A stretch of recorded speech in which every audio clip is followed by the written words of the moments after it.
What's up, guys? Here's another review.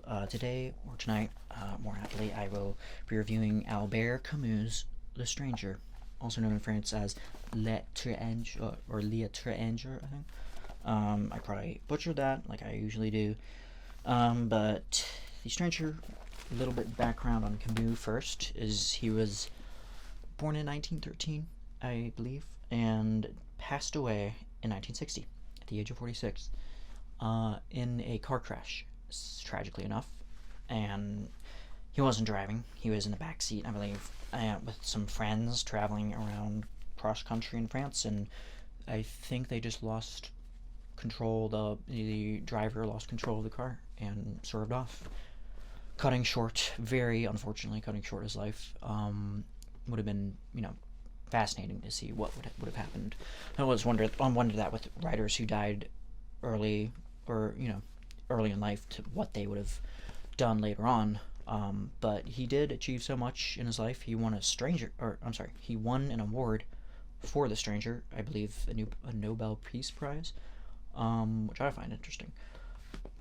Because when I found out that he won the award, I thought that he won it for some type of causes that he had with his home country of Algeria, because he was a French Algerian native, of like the colonization that France had involved in that country. That's just a very long and complicated history. And looking upon the few Camus documentaries and movies I've seen, I've kind of noticed that there's a long history of like violence and contention between the colonials and all that. So I think he writes about it more in The Rebel, which is more of a philosophical essay. Whereas The Stranger is definitely a philosophical work, but it's more of a novel. But I'll be focusing on that right now, and I might add some of that, maybe more insights on the book after the review. But so Stranger is set. It was written in 1942, and when Camus was, I think, was like 30 or so, and yeah, it's about Mersal, the main character, and it's from his point of view, and you kind of get like this diary entry type, very kind of stolid, expressionless, stoic, cool kind of insights, or into his mind, and you kind of get that unreliable narrator a little bit, but it's profoundly existential, in a sense that Camus speaks totally like his narrative voice is totally out of the picture. Whereas I think in The Plague, to contrast that, The Plague had more kind of a moralistic type of undertone to it, not throughout the entirety of it, but just some of the characters, like the priest character and the doctor character, and how they all kind of intertwined and interacted with one another, and it was like a little bit too obvious at times. I think other people pointed that out. Still a wonderful book, but just maybe some of the downsides was that Camus, I think, was a bit too ham-fisted on the nose, I think, with the kind of imparting his own views. But because he was more or less of a humanist, I believe.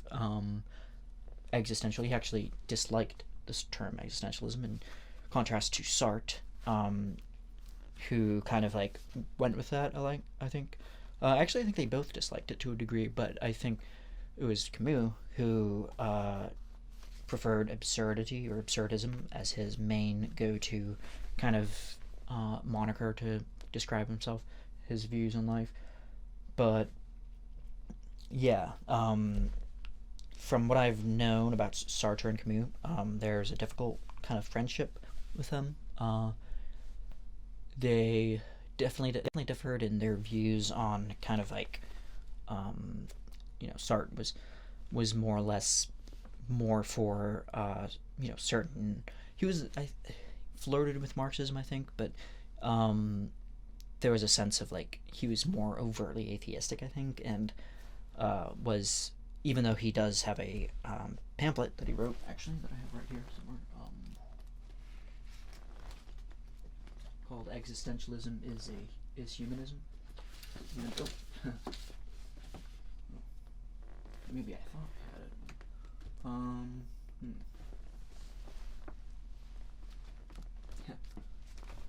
I really thought I had that. Anyway, it's somewhere in there. I would have cleaned that off. But yeah, it's called Existentialism is Humanism. So it's not as if where he argues that it's actually you have more free will once you realize that this, that the everything there's being and nothingness, which is the title of another great work of his,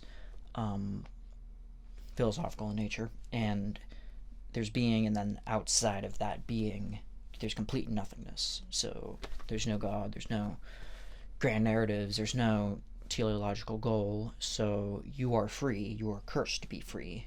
So then you have Camus' side, where you kind of see that clash where he's, yes, you are free, yes, everything is meaningless, and in the Myth of Sisyphus, which is another great collection of essays, which he's probably most famous for, he's like, there's basically, it's like the question starts right off the bat with there's like the main question, which is of suicide. So it's like, should we just end this all and just like get it over with, which is the antinatalist question. Is like life necessarily completely, like David Benatar, I think, thinks that, like, because in utilitarian factors, and I can get into this whole entire thing if on the philosophy and the ethics and stuff of this, but and the ontology and all that, but in short, he basically says that life is necessarily suffering. It's decidedly that that the only way to gauge that is using pleasure and pain, and seeing that the pain outweighs drastically the pleasure. It's actually morally wrong to bring children into the world. So definitely some food for thought. But I've definitely, when I went down that rabbit hole, I found myself ultimately kind of just like sick with, like just not agreeing with that at all, because it's like the repugnant conclusion. Derek Parfit, I believe, or he just kind of like, well, if you extend that to its logical conclusion, why not just have mass murder and all that, I think is what he kind of said. But anyway, back to The Stranger. So this is the copy I got off of Amazon. So it's a quick read. It only takes you maybe about 4 to 5 hours. It took me like maybe over the course of a few days, to finish it up, and that's very, like I said, the narrative style is very kind of succinct and to the point. Like Mersal is someone who is like incapable of,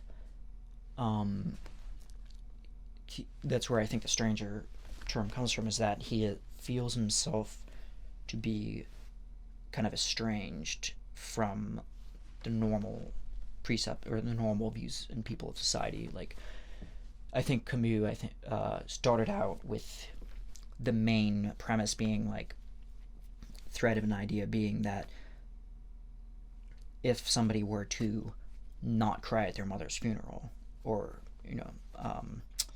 or any funeral at all, society would condemn you. And you kind of think of that like it's pretty, like saying it's pretty much illegal to cry at a mother's funeral, which is funny, because makes perfect sense in The Stranger, because if you read that, that's essentially what happens. Is I hate saying essentially, but is that Camus' Mersal ends up getting, condemned for the crime of shooting an Arab, which he does because it's like, I think it goes down to like the very essence of like, oh, it was something to do with the sun, like the very like glare of the sun, which is fitting because that light is kind of reminding me of a kind of second sun. But yeah, it's basically that it was the glint of the sun that like could have been the reason why he shot him. Like, he doesn't know why. There was no incentive. It was not a crime of passion, because he's totally passionless, this Mersal. I don't know if it doesn't quite say if he's sociopathic or anything, but like maybe some psychologists might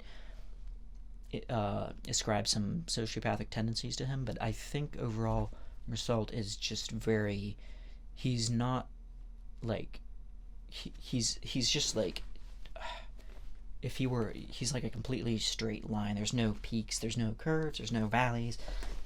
Like of an emotional, just phlegmatic cool. Like he's just like feels nothing. Nothing phases him. And you know he has a girlfriend who works at the same typist place that he works at, named Marie, I believe. And she confesses his love for him, and they're obviously together in a romantic relationship, or what she thinks to be a romantic relationship. And she, for her, it's like I think confesses his love to him, and he's just like doesn't say anything. He's just like, oh, I don't know if I actually love you. And it's not even like, it's not that I hate you, it's just like I just need to, it's like I just don't feel anything. Like it's just nothing at all. It's just like completely nil. And I think there's like a ton of stuff like in the very terse sentences he gives, like the very terse like stoic, concise,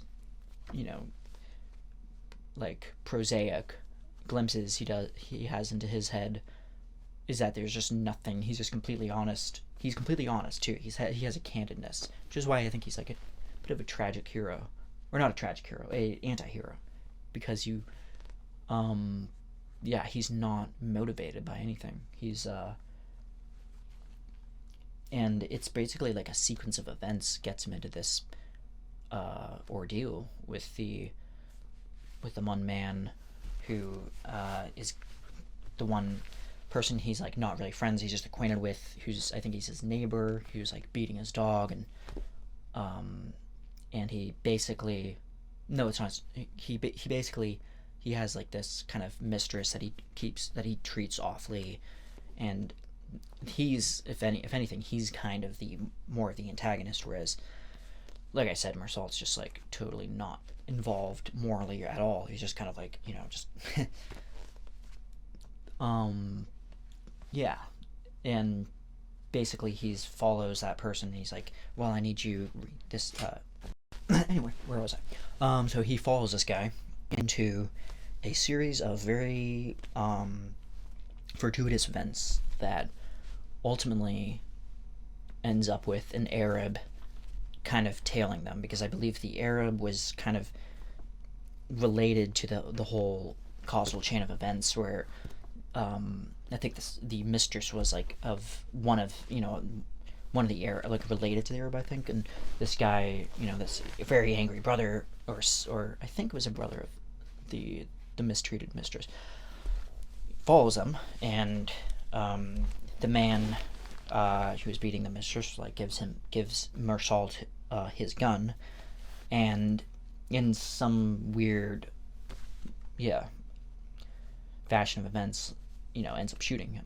And it's not clear why he does it. He's just like, oh, I don't know why I did it. He's like, like, which is why I mentioned something about like the glint of the sun kind of like throwing off his aim, and was, like there's actually, but when you go down to brass tacks, there's like nothing.